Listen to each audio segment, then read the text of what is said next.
नए पाकिस्तान बनाने का नारा देकर सत्ता में आने वाले इमरान खान उर्फ कटोरा खान अब तक के अपने कार्यकाल में पाकिस्तान का कुछ भला नहीं कर सके हैं। उल्टा उनके कार्यकाल में पाकिस्तान हर मोर्चे पर धराशायी हो गया है। द अनअपोलोजेटिक इंडियन में आपका स्वागत है और मैं सुरेंद्र नेगी आपको बताने जा रहा हूं कि कैसे पूरी दुनिया में भारत की वैक्सीन डिप्लोमेसी का डंका बज रहा है।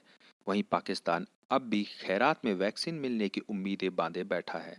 Drug regulatory authority of Pakistan यानी कि ड्रैप ने भारत निर्मित कोविशील्ड वैक्सीन, जिसे सीरम इंस्टीट्यूट ऑफ इंडिया ने बनाया है, को पाने के लिए लगातार हाथ पैर मार रहा है। इस समय पाकिस्तान में 5 लाख लोग कोरोना से संक्रमित हैं और 11,000 लोग इस महामारी से अपनी जान गंवा चुके हैं। मीडिया रिपोर्ट्स के अनुसार इस्लामाबाद की सारी उम्मीदें अब कोवैक्स से टिकी हुई हैं, जिसका काम सभी देशों को तेजी और निष्पक्षता के साथ कोरोना वैक्सीन मुहैया कराना है।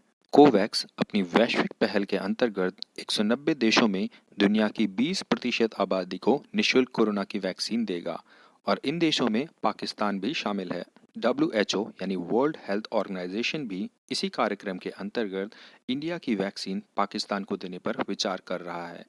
वैक्सीन की पहली सप्लाई पाकिस्तान को दूसरी तिमाही में मिलने की संभावना है, पर कोवैक्स से राहत मिलने के बावजूद भी पाकिस्तान की बाकी जनता को भारत की कोविशील्ड वैक्सीन की जरूरत पड़ेगी, जो कि दोनों देशों में बातचीत के बिना संभव नहीं है।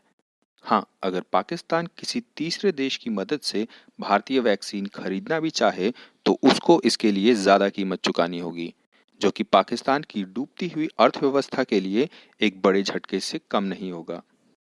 भारत पाकिस्तान के रिश्ते इस समय बेहद तनावपूर्ण हैं। सन 2019 में पाकिस्तान के कायराना पुलवामा हमले के बाद से भारतीय जनता में पाकिस्तान के लिए बेहद आक्रोश है और उसके बाद भारत द्वारा 5 अगस्त सन 2019 में जम्मू और कश्मीर से अनुच्छेद 35A और धारा 370 हटाए जाने के बाद से पाकिस्तान तिलमिला गया है और उसने दोनों देशों के बीच व्यापार ठप कर दिया है। हालांकि भारत को इस निर्णय से बिल्कुल फर्क नहीं पड़ेगा, जबकि यह निर्णय खुद पाकिस्तान सरकार के गले की फांस बन गया है। आज से 73 साल पहले दोनों देश आज़ाद हुए थे और इन 73 सालों में भारत ने अपने इंफ्रास्ट्रक्चर, साइंस एंड टेक्नोलॉजी और IT सेक्टर में निवेश किया और इन क्षेत्रों में बहुत तरक्की भी की है।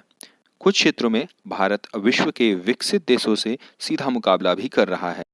भारत की फार्मास्यूटिकल इंडस्ट्री सन 2017 में $33 बिलियन की थी, जो हर साल बेहद तेजी से बढ़ रही है। यही नहीं, भारतीय जेनरिक मेडिसिन सिस्टम इस दुनिया में सबसे बड़ा है और भारत में दुनिया की 70% वैक्सीनों का निर्माण भी होता है। भारत की स्पेस एजेंसी इसरो ने अंतरिक्ष क्षेत्र में अनेकों नए कीर्तिमान स्थापित किए हैं, चाहे एक साथ 104 सैटेलाइट्स भेजने का वर्ल्ड रिकॉर्ड हो या अपने पहले ही प्रयास में मार्स मिशन में सफलता प्राप्त करना हो। चाहे बात चंद्रयान की हो या अपना खुद का नेविगेशन सैटेलाइट या GPS नेविक बनाना हो, आज चारों तरफ भारत की कामयाबी का डंका बज रहा है।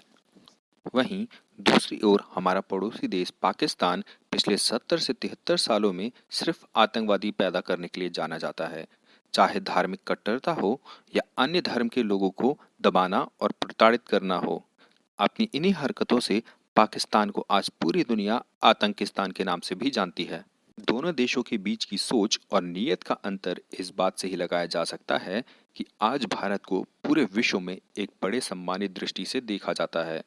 ऐसा देश जो अपनी कोरोना वैक्सीन से न सिर्फ कोरोना महामारी के समय पूरे विश्व की मदद को आगे बढ़ रहा है, बल्कि अपने अन्य पड़ोसी देशों जैसे नेपाल, बांग्लादेश, श्रीलंका, भूटान, अफगानिस्तान, मालदीव, मॉरिशस और म्यांमार आदि को निःशुल्क वैक्सीन भी दे रहा है। वहीं पाकिस्तान आज भी भीख और खैरात में वैक्सीन मिलने का इंतजार कर रहा है। अगर आपको वीडियो पसंद आया तो इसे लाइक कीजिए, चैनल को सब्सक्राइब कीजिए और कमेंट्स करके मुझे अपने सजेशंस बताइए। Thank you.